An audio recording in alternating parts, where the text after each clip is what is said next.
Good morning, and thank you for joining us on 501c TV. I'm your host, Janelle Harris. This is the podcast that talks to system change leaders, thought leaders, nonprofits, nonprofit partners. We're going to learn a little bit about a new nonprofit today that I'm excited to have on, and thank you for joining us. So this morning we have with us Tim Snow, who is the president of the George Snow Scholarship Fund. Hello, good morning. Good morning. How Thank you doing? for joining us. Thank you for having me. I'm pretty excited about this. This is, you guys, this is a nonprofit that's been around for a really, really long time. I think you guys hit your 41st year. 41st year. Did you guys do a big blowout last year for your 40th? Yeah. Okay, amazing. And we can talk about that later. I always love having kind of our local nonprofits on this show because it's near and dear to me since we are here in Palm Beach County. And we're going to find out the history. You guys have a really cool history on how this scholarship fund started. Also, what you've been able to achieve. Last year, I think, was a record-breaking year, so we'll talk about that. There's a lot of accolades, and we want to make sure we highlight those.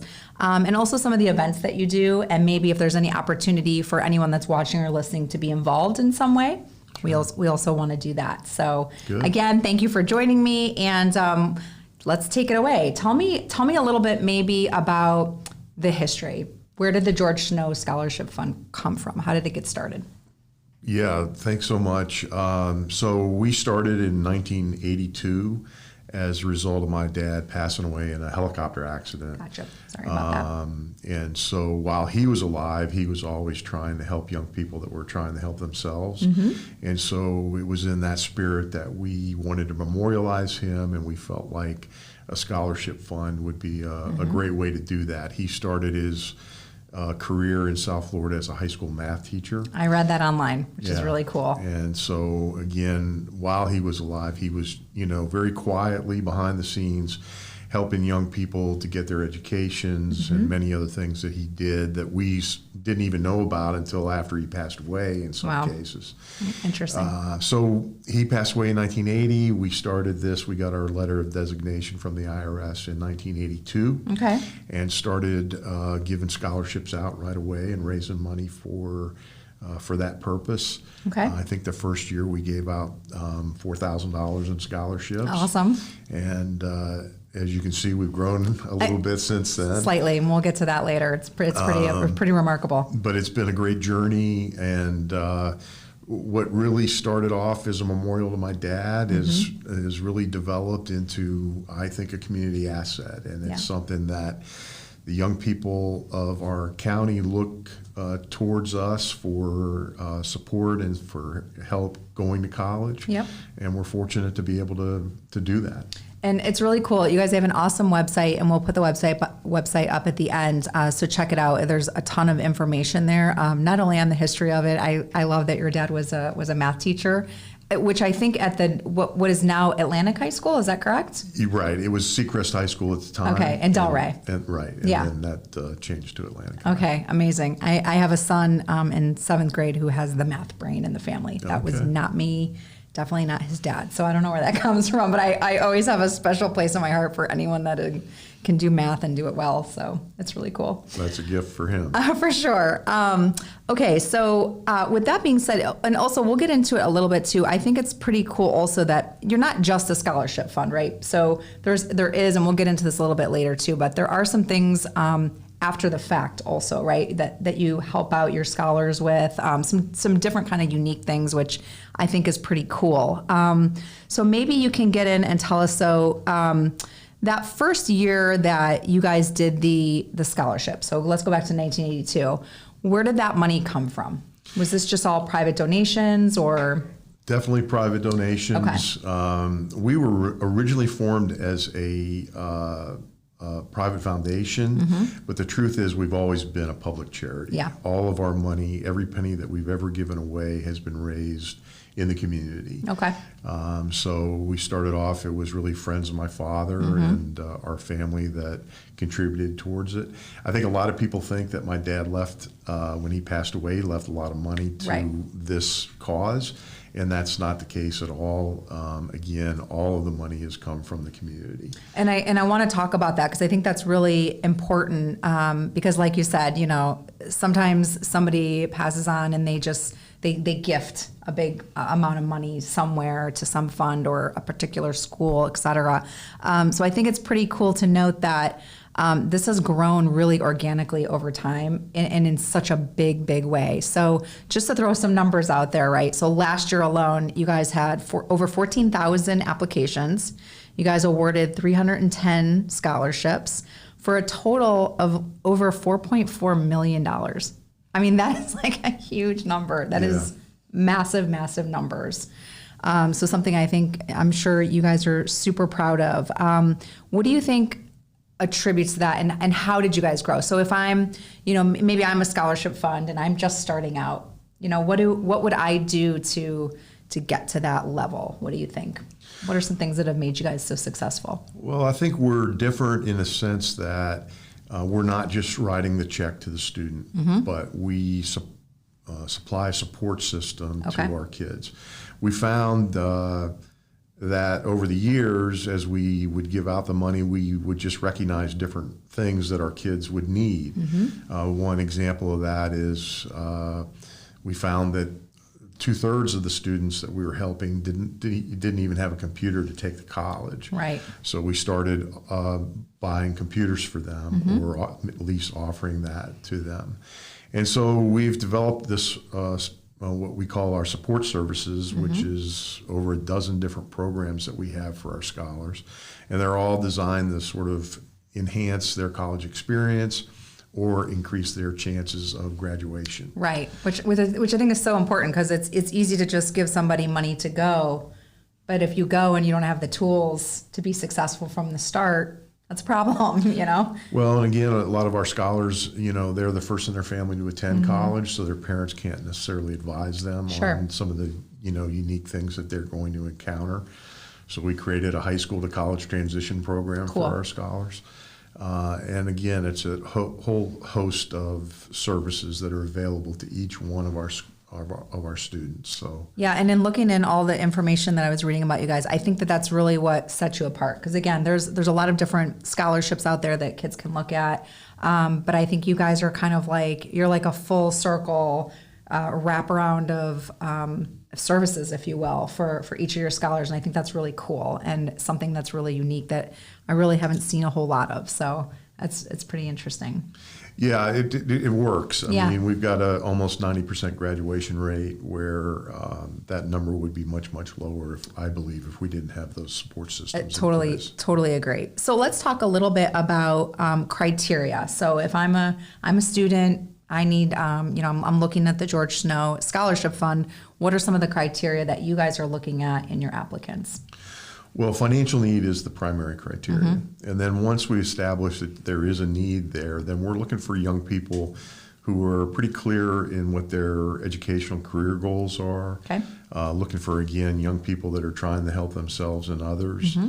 And so our county has so many what I call rock star students that are just amazing young people who are talented academically and know what they want to do. They just need a little bit of help to get into college and to get them through college. Right. And there's no shortage of that in our county. And so that's the kind of young people that we're looking for. Perfect. And is there, so is it just Palm Beach County? Because I think you go a little bit into Broward as well. Is that correct? We serve 3 schools in Broward. Okay, perfect. That's what I thought. And so if I go through, I'm a student, I go through the application process and I'm selected, what choices do I have as far as schools that I can pick? I think I also read that they could pick even technical colleges, which I thought was really cool. That's right. Okay, so what are the limitations on where they can go? Well, there's really no limitations. Okay. They can go anywhere in the country as long as it's an accredited institution. Okay, cool. So we are just as likely to help somebody going to MIT to become a rocket scientist as we are to somebody that wants to go to, say, culinary school or barber school or a trade school. Okay, very cool. And it's all, again, about what is that student's passion for what they want to do with their future. Sure. Now, and is it a one-time award, or does this No. follow them through their 4 years? We make a 4-year commitment to Okay, them, that's which huge. I think is very important. It is very important, yeah, because I think a lot of the scholarships that are out there, it's kind of like just one gift and then that's it. Many of them are, and we Yeah. see every year people come to us and say, I got all this money, in my freshman year of college, and they were all one-time awards. Now I can't afford to go to school. Right. And so, again, that 4-year commitment is very, very important. Yeah, that's awesome. I think that's definitely something that sets you guys apart for sure. So let's talk a little bit about the application. So how is the word getting out about you guys? So you guys had a record-breaking year on your applications just this past year. Right. So we actually, well, first of all, I guess let me back up a little bit and talk about the application. Our applications will become available on November 1st. Okay, of that's the good to know. applicant's senior year. Got it. And our deadline is February 1st of the following year. Okay. We go to every school in Palm Beach County and we do workshops on the application. Cool. Along with some other things, and talk about some other scholarship opportunities, or not necessarily through our organization, but trying to, get the word out to Sure. students and educate them on that. Our application is online, Okay. so on November 1st, you can go to our website, which is scholarship.org. Okay. And it should be fairly self-explanatory as you get there. But it's a fairly extensive application, but when you think about the effort that you put into it and the potential reward, Yeah. and if you are somebody that qualifies, you've got a really great chance of getting a scholarship from Okay. us. So encourage people to put the time in. We're always there to be available to help the students with any questions that they might have, whether it's at the school presentation or they can call our office anytime and speak to anybody there. And then if they're selected, or something comes across your desk and you say this might be a good candidate, what's the next step from there? Do they come in and do like a in-person interview with you? They do. Okay. So basically, we've got a selection committee comprised of about 130 people, believe it or not, Wow. all volunteers, all very dedicated to this. And so every application gets seen about 5 times. Cool. It gets scored, and then we make the decision on, based on those rankings and those scores, who we'd like to interview. We conducted, I think over 600 interviews last year. That's a lot. And then we do a need analysis at that point, because in some cases students are getting full rides from colleges and universities, and so in that case we don't help them financially. Sure. But based on the need analysis, we start allocating our awards based on that and the results of the interviews. Okay, awesome. And are there any, this just popped in my head, any other organizations that you guys partner with specifically from like just a resources kind of side to it to help these students? So maybe they come through and, like you said, they might have a full ride, but they might need something else. Something else pops out on there that comes up in a conversation. What are some other things that maybe you can help point them to or direct them to? Well, we partner with a lot of different organizations in the county, mostly as to be a resource for their clients. So a lot of after-school programs. Awesome. We work with them, and they identify young people that are deserving, and so we encourage them to apply to us. Okay, interesting. And so we're really going to make an effort this year to do more of that, because of some of the opportunities that we've recently had made available to us.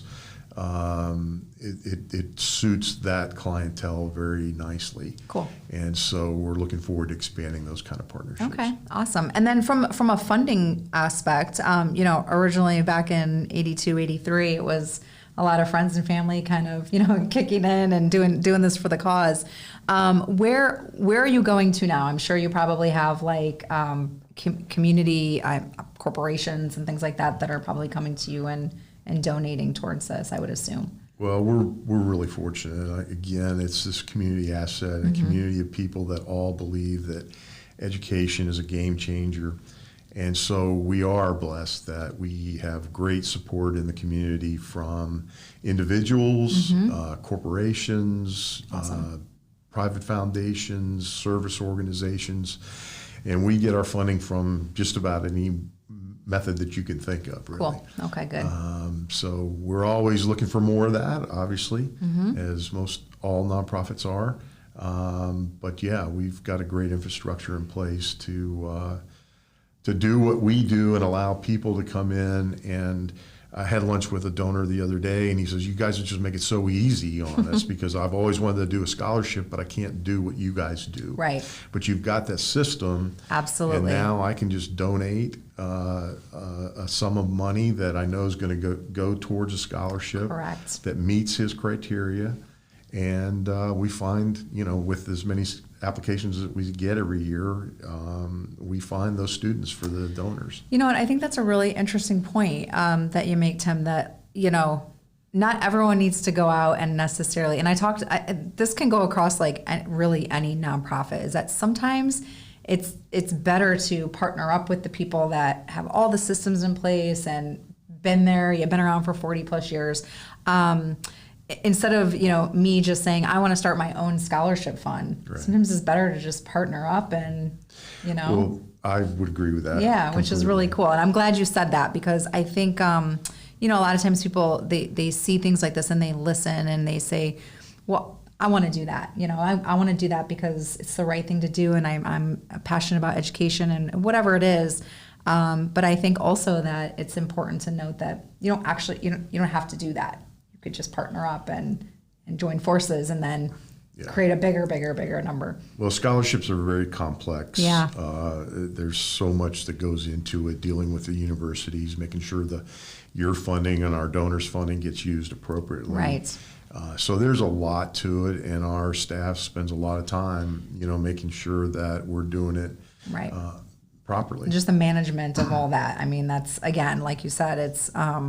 a lot of people think it's just you give a check and right. it's, here you go and take it to the school and it's done. And they don't know what they don't know. Right, exactly. So I'm sure we could probably have a whole nother, talk on another day about just the mechanics behind having to deal with all the management. So you mentioned how many volunteers do you guys have? Just for your application process alone, you mentioned over 100. So yeah, 130. We've got, we've got 80 people that bake cookies for our gosh. scholars, and we send those to them so cool. during final exams. So we literally have, hundreds and hundreds of volunteers. That's amazing. Yeah, and you need that. I think that's a huge thing.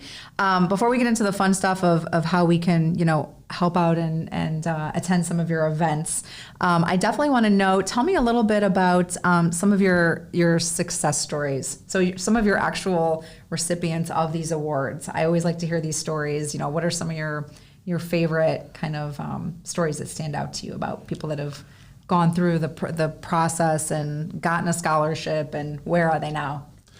Well, we've got a lot of great success I'm stories. sure. But some of the things I often go back to, we had a set of twins back in the early 2000s that we helped. Okay. One of them, and their family came here from Haiti. Their parents didn't really speak English that well, and so the girls came here, learned English. We were able to help them go to college. They went separately to different colleges. Wow. And one is now an executive with Microsoft. Oh my gosh. And she donates the Microsoft Office suite to all of our students. That's so cool. Yeah. And then we've got another her sister, her twin, is an engineer at NASA and working on the Artemis project. Wow. So that's, it's just wonderful to see Absolutely. How well the kids do. And again, they're very talented young people, and they're going to do great things if they just get a little bit of help. Absolutely. I think that's so cool. And, I don't know. I always have a soft spot for anything education and teachers. And I mean, it's such a hard job, and it's such an important job. I mean, they're taking the reins every day for the kids. So I think that's really cool. What else? What else do you want to tell me? I know, we talked about, actually, one of the things I wanted to ask you about. So are there any incentives for, since we're in Florida and Palm Beach County. Is there anything about, kids going to school specifically in Florida? Is there anything extra or any incentive for them to stay in Florida through your program or keep them in the Florida economy like afterwards? You mentioned NASA and I mean, Microsoft's everywhere, but is there anything? Well, we advocate for our scholars to stay in Florida as much as they can. 75% of them do because they can benefit from the Bright Futures program. Yes, that's what I was wondering if that kind of went hand in hand. We recently partnered with a local foundation who supplied 100 additional scholarships, and then we partner with the Florida Prepaid program. Awesome. So we're able, through that partnership, to offer a student 4 years of tuition for free. That's so cool. And that's huge. I mean, I think that's, again, like one of the things that an organization like yours can do is you have these other services that you know about that you can kind of like tap into and really make like a bigger impact for that student, which is really neat. So before we run out of time, because again, this is like so fun to talk about and there's so much to talk about because you guys do so much cool stuff. Tell me about some of your events, because everyone wants to know about the fun stuff too. So how they can contribute. We have great events. We've got a golf tournament that we do is coming up in October. Okay.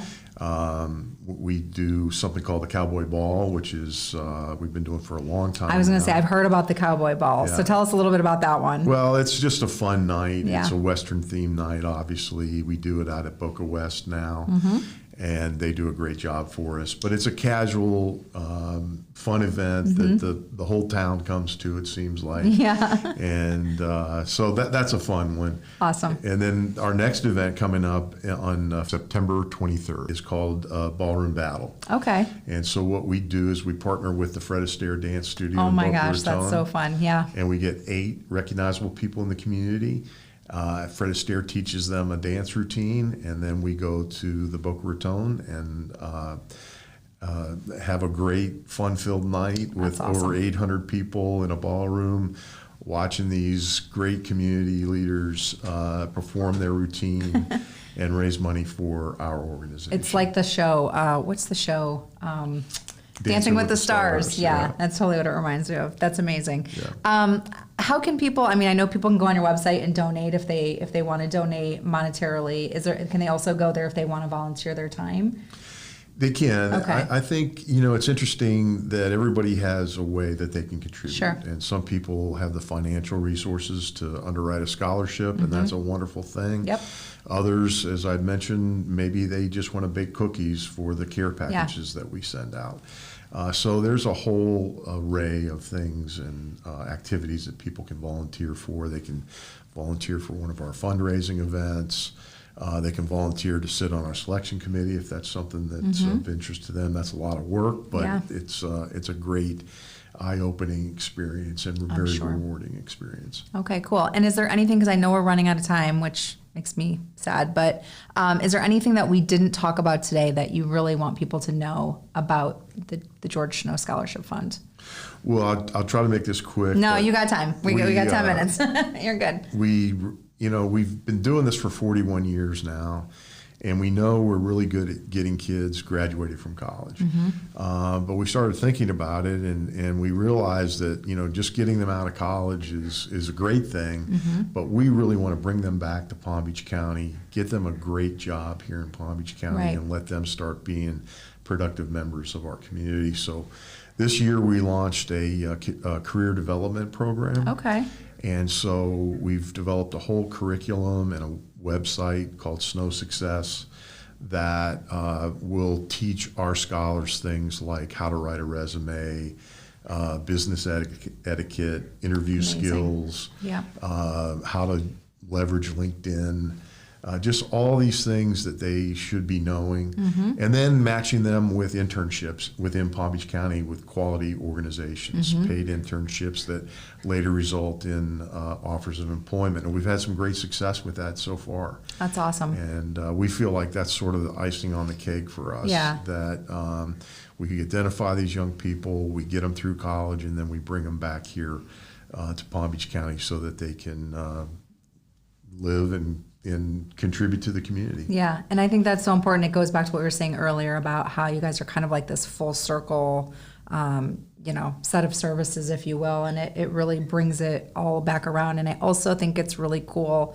for them to come back and, they might have younger siblings in their family or friends or other members of their family that say, hey, if they did it, I can do it too. And I think that's really important just for the community as a whole. Absolutely. So I think that's amazing. And they can do it. Yeah.